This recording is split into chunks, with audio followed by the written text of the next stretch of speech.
ಅಸ್ಸಲಾಮು ಅಲೈಕುಂ ವರಹಮತುಲ್ಲಾಹಿ ವಬರಕಾತುಹು. ಒಂದು ಪುಟ್ಟ ಒಂದು ಕತೆ ನಾನು ಹೇಳ್ತೇನೆ. ಅದಕ್ಕಿಂತ ಮುಂಚಿತವಾಗಿ ಪ್ರೀತಿಯ ನನ್ನ ಸತ್ಯವಿಶ್ವಾಸಿಗಳೊಂದಿಗೆ, ಮನುಷ್ಯ ಪ್ರೇಮಿಗಳೊಂದಿಗೆ ನನಗೆ ಹೇಳಲಿಕ್ಕಿರೋದು, ನಾವು ಯಾವುದೇ ಒಂದು ವಿಷಯದಲ್ಲಿ ನಾವು ಮುನ್ನಡೆಯುವಾಗ ಹಲವಾರು ಟೀಕೆಗಳು, ಟಿಪ್ಪಣಿಗಳು ನಮಗೆ ಎದುರಾಗ್ತವೆ. ಕೌಟುಂಬಿಕವಾಗಿಯೂ, ವ್ಯವಹಾರಿಕವಾಗಿಯೂ, ಸಾಮಾಜಿಕವಾಗಿಯೂ, ಧಾರ್ಮಿಕವಾಗಿಯೂ ನಾವು ಯಾವುದೇ ವಿಷಯಗಳಲ್ಲಿ ಒಂದು ಹೆಜ್ಜೆ ಮುಂದೆ ಇಡುವಾಗ ಅಥವಾ ನಮ್ಮ ವೈಯಕ್ತಿಕ ಜೀವನದಲ್ಲೂ ಸಹ ನಾವು ಜೀವಿಸುವಾಗ ಏನಾದರೂ ಆಕ್ಷೇಪಗಳು ಬರ್ತದೆ.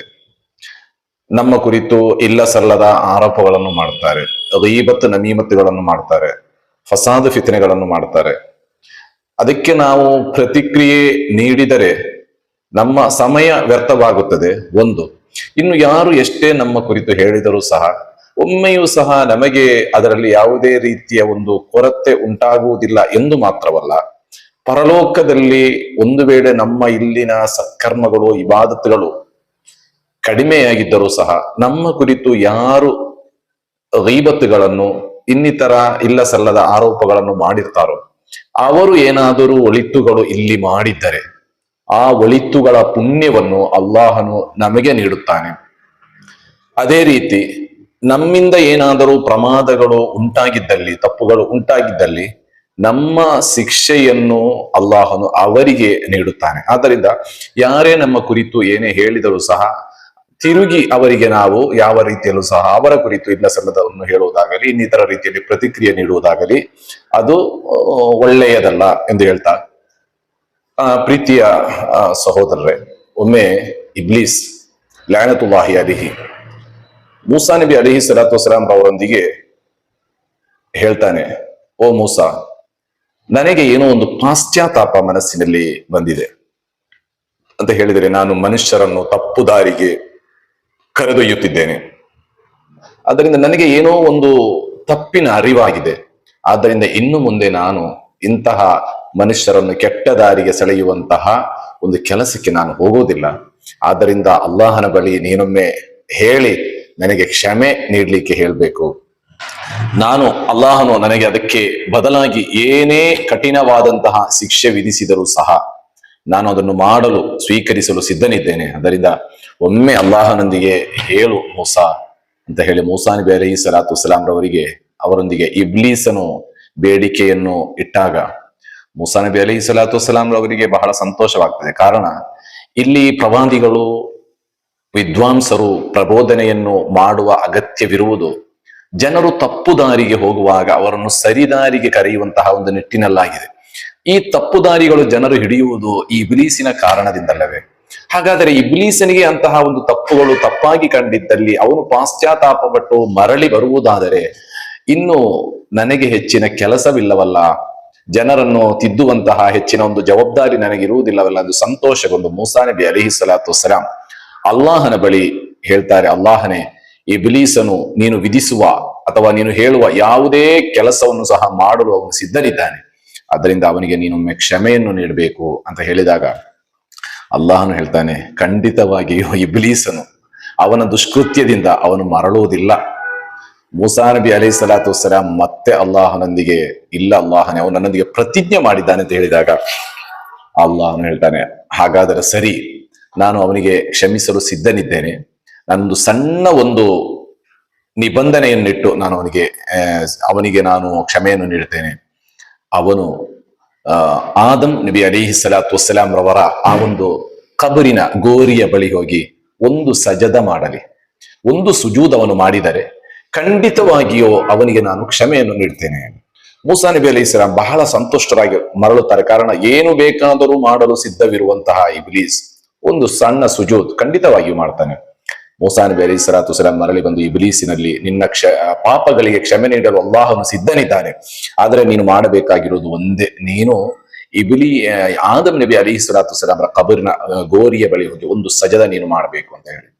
ಆಗ ಇಬ್ಲೀಸನ ಆ ಒಂದು ರೂಪ, ಮುಖಭಾವ ವಿವರಣವಾಯಿತು ಎಂದು ಮಾತ್ರವಲ್ಲ, ಕೋಪಗೊಂಡು ಅಲ್ಲಿಂದ ಕಾಲ್ ಕೀಳುತ್ತಾನೆ ಅವನು.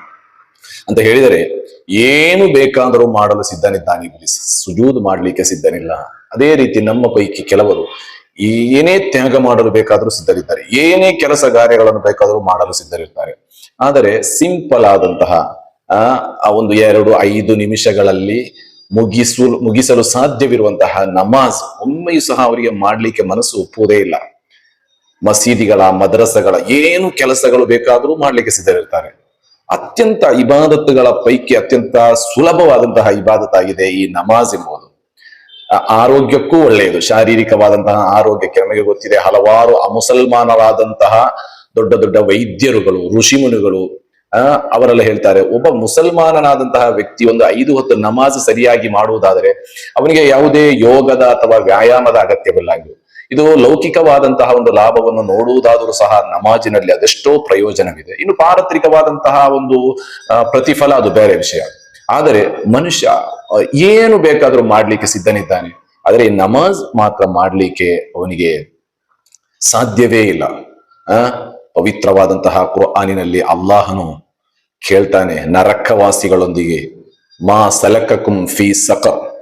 ಈ ಸಕರ್ ಎನ್ನುವಂತಹ ಈ ಭಯಾನಕವಾದಂತಹ ಈ ಒಂದು ಅಗ್ನಿಕುಂಡದಲ್ಲಿ, ಈ ನರಕದಲ್ಲಿ ನಿಮ್ಮನ್ನು ಪ್ರವೇಶ ಮಾಡಿಸಿದಂತಹ ಆ ಸಂಗತಿ ಯಾವುದು? ಇಂತಹ ಒಂದು ಘೋರವಾದ ತಪ್ಪು ನೀವು ಏನು ಮಾಡಿದ್ದೀರಿ? ಭಯಾನಕವಾದಂತಹ ಶಿಕ್ಷೆಯಾಗಿದೆ ಸಕರ್. ಆ ಶಿಕ್ಷೆ ನಿಮಗೆ ದಕ್ಕಲು ನೀವು ಮಾಡಿದಂತಹ ತಪ್ಪುಗಳಾದರೂ ಏನು ಎಂದು ಅಲ್ಲಾಹನು ಕೇಳುವಾಗ, ಕಾಲು ಲಂ ನಕು ಮಿನಲ್ ಮುಸಲ್ಲೀನ್. ಆ ನರಕವಾಸಿಗಳಾದಂತಹ ಜನರು ಹೇಳ್ತಾರೆ, ಲಂ ನಕು ಮಿನಲ್ ಮುಸಲ್ಲೀನ್, ನಾವು ನಮಾಜ್ ಮಾಡುವವರಾಗಿರಲಿಲ್ಲ. ತದನಂತರ 1-2 ವಿಷಯಗಳು, ವಲಂ ನಕುನು ತುಇಮುಲ್ ಮಿಸ್ಕೀನ್ ವ ಕುನ್ನಾ ನಖೂದು ಮಅಲ್ ಖಾಯಿದೀನ್ ವ ಕುನ್ನಾ ನುಕದ್ದಿಬು ಬಿಯೌಮಿದ್ದೀನ್. ಈ ರೀತಿ ಬೇರೆ ಕೆಲವೊಂದು ಕಾರಣಗಳನ್ನು ಹೇಳ್ತಾರೆ. ಮೊದಲನೆಯದಾಗಿ ಅವರು ಹೇಳುವುದು ಲಂ ನಕು ಮಿನಲ್ ಮುಸಲ್ಲೀನ್, ನಾವು ನಮಾಜ್ ಮಾಡುವವರಾಗಿರಲಿಲ್ಲ. ಯೋಚನೆ ಮಾಡಬೇಕು, ನಮಾಜ್ ಏನೇ ಬೇಕಾದರೂ ಮಾಡಲು ಸಿದ್ಧರಿದ್ದೇವೆ, ನಮಾಜ್ ಒಂದು ಹೊರತುಪಡಿಸಿ. ಕೆಲವರು ಲಕ್ಷಗಟ್ಟಲೆ ಹಣ ಖರ್ಚು ಮಾಡಿ ಹಜ್ಜಿಗೆ ಹೋಗ್ತಾರೆ, ಉಮ್ರಕ್ಕೆ ಹೋಗ್ತಾರೆ. ಅಂತ ಹಜ್ಜು ಉಮ್ರ ನಿರ್ವಹಿಸಿ ಬಂದಂತಹ ವ್ಯಕ್ತಿಗಳು ಸಹ ನಮಾಜಿಗೆ ಹೆಚ್ಚಿನ ಪ್ರಾಧಾನ್ಯತೆಯನ್ನು, ಗೌರವವನ್ನು ಕಲ್ಪಿಸದೇ ಇರುವುದು ಬಹಳ ದುಃಖದ ಸಂಗತಿಯಾಗಿದೆ. ಅಸ್ಸಲಾತ್ ವ ಇಮಾದುದ್ದೀನ್, ಪವಿತ್ರವಾದಂತಹ ಧರ್ಮದ ಒಂದು ಆಧಾರ ಸ್ತಂಭವಾಗಿದೆ ನಮಾಜ್ ಎಂಬುದು. ಅದರ ಕುರಿತು ಒಂದು ಪರಿಜ್ಞಾನವಿಲ್ಲ, ಅದರ ಕುರಿತು ಒಂದು ಗೌರವವಿಲ್ಲ, ನಮಾಜಿನ ಕುರಿತು ಒಂದು ನೆನಪಿಲ್ಲ. ಈ ರೀತಿಯಾದರೆ ನಮ್ಮ ಇನ್ನಿತರ ಯಾವುದೇ ಸತ್ಕರ್ಮಗಳಿಂದ, ಒಳಿತುಗಳಿಂದ ಯಾವುದೇ ಪ್ರಯೋಜನ ಇಲ್ಲ. ಆದ್ದರಿಂದ ನಮಾಜಿಗೆ ನಾವು ಹೆಚ್ಚಿನ ಆದ್ಯತೆಯನ್ನು ನೀಡಬೇಕು. ನಮಾಜ್ ಕದಾ ಆಗುವಂತಹ ರೀತಿಯಲ್ಲಿ ಯಾವುದೇ ವಹಿವಾಟುಗಳು, ಕೆಲಸ ಕಾರ್ಯಗಳು ನಮಗೆ ಉಂಟಾಗಬಾರದು. ನಮಾಜ್ ನಮ್ಮ ಯಾವುದೇ ಕಾರ್ಯಗಳಿಗೂ ಸಹ ತೊಂದರೆಯಾಗದಂತಹ ರೀತಿಯಲ್ಲಿ ನಮಾಜನ್ನು ನಾವು ಕೃತ್ಯವಾಗಿ ನಿರ್ವಹಿಸುವಂತವರಾಗಬೇಕು. ಆಗ ಮಾತ್ರ ನಮ್ಮ ಇಹ ಮತ್ತು ಪರ ಎರಡೂ ಸಹ ವಿಜಯ ಹೊಂದಲಿಕ್ಕೆ ಸಾಧ್ಯ. ಅಲ್ಲಾಹನು ನಮಗೆಲ್ಲರಿಗೂ ಅನುಗ್ರಹಿಸಲಿ. ಆಮೀನ್ ಯಾ ರಬ್ಬಲ್ ಆಲಮೀನ್.